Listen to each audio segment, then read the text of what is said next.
Hello, my name's Alicia and welcome to our Golden Acre. On our acre, we have 5 beautiful maple trees where we harvest our sap. And I just wanted to share our process for this. So you see us burning this down or boiling our sap down on a propane burner with a buffet pan. We do this in a greenhouse that's attached to our house that's very well ventilated.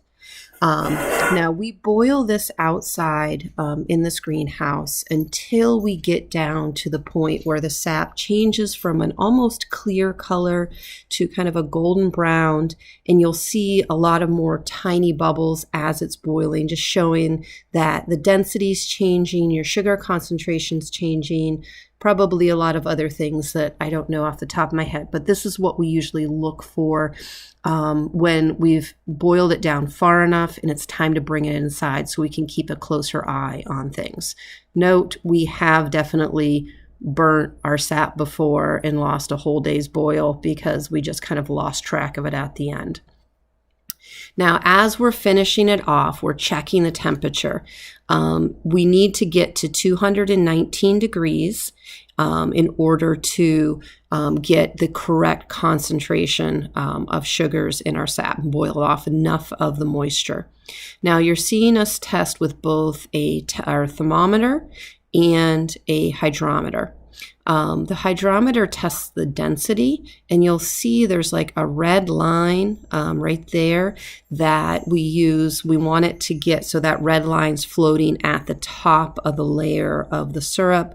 So we continually test. Now you'll see right here that the sap is boiling up really high. You do need to keep a very close eye on it, or you boil it over and then end up with burnt sugar on the top of your stove.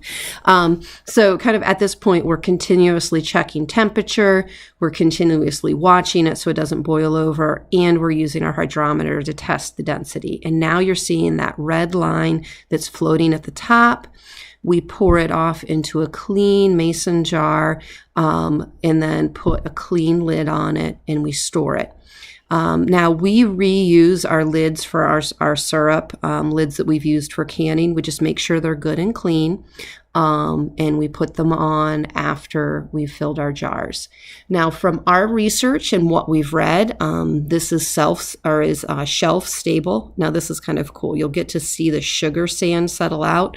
I'm going to keep talking about storage and I'll come back to it. So the syrup is shelf stable when you get to the correct density, you get to the correct percentage of sugar to water ratio. Now we have gotten mold in our syrup at times.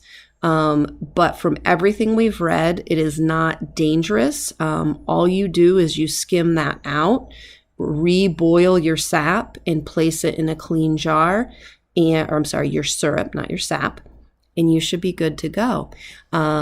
So that is our research. Please do your own to make yourself comfortable with how you store it and how you choose to use it. But that is what we found.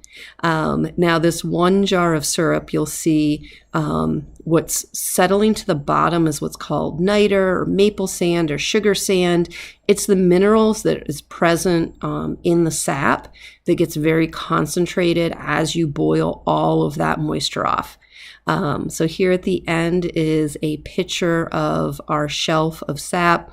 I guess, get a lot of maple sand in the bottom of our jars. My brother boils in another part of the state, and he doesn't get nearly as much as we do.